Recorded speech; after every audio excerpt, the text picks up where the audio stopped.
Okay, so now your next comic coming to the stage. His two biggest fears, armadillos and commitment. Please welcome to the stage Mr. Gio Tarrago.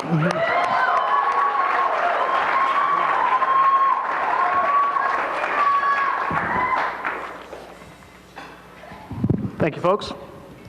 So I am brand new to comedy, first night, and I've had a lot of creative hurdles to get over. You know, first things first, I've never ever smoked pot in my whole life. I know. I don't play instruments, any instruments, and I'm not Jewish, so it's a challenge.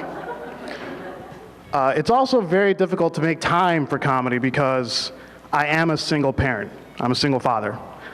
I have a 25-pound cat. He requires a ton of attention. You have no idea. Yeah, I know. I know how pathetic that sounds too, don't worry. But because of raising my cat, I realized how awful of a parent I'd be to a biological child. For example, I think most of the reason why my cat is so huge is because whenever he cries, I just feed him more. And if I had a baby, whenever he started crying, I would just shoveling food in his mouth like, well, this thing will not shut up. I'll be at the grocery store looking for diapers. Ask a clerk, like, can you help me find the Depends?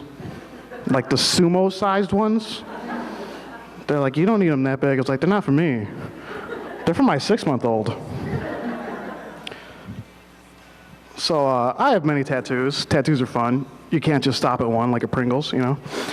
And I really want to get my next tattoo right on my right butt cheek. I think it's a good spot for it. But tattoo artists, they charge you by the hour. And it's going to take the tattoo artist at least an hour just to shave it.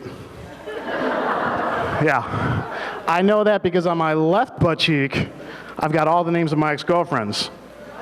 All of them crossed out, too. I never learn. My mom especially hates my tattoos. She doesn't have any. I'm trying to get her one. But we talk about everything. Me and my mom, I love her. We get along, talk about everything. Even though she's a bit of a racist, you know. Yeah, she's in the audience. You can ask her later.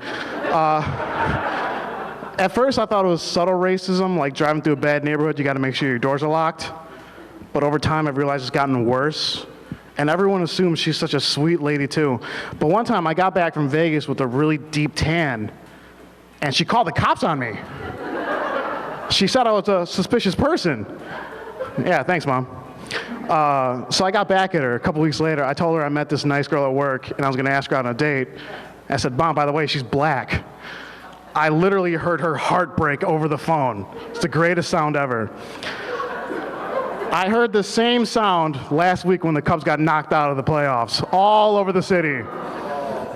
There's always next year, guys. Come on.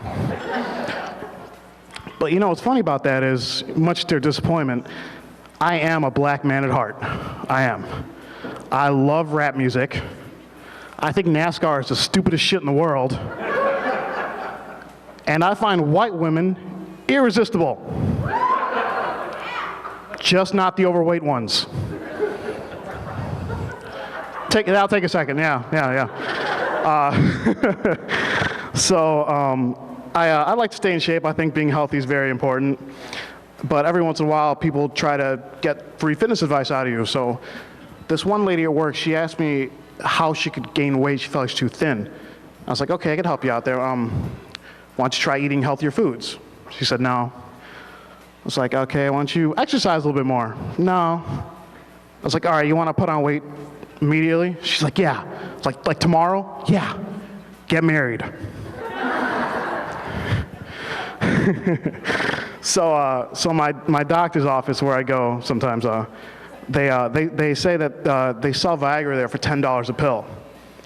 I don't really need Viagra right now, but I figure I could buy a couple pills and, you know, just in case I want to make a good first impression, you know. But I started thinking about the female Viagra too. It's been on the news recently. Does anybody know what it's called? It's called money. And it must work pretty well. I don't really have any at the moment, but I've heard it works pretty well. But I am single. Obviously. Yeah, I know. Big surprise. But I do meet a lot of girls at work. I met this one girl at work once, and she was very tall. She was 6'1", very tall. She was wearing heels when I met her. She was like 6'6". Hurt my neck to look at her, right?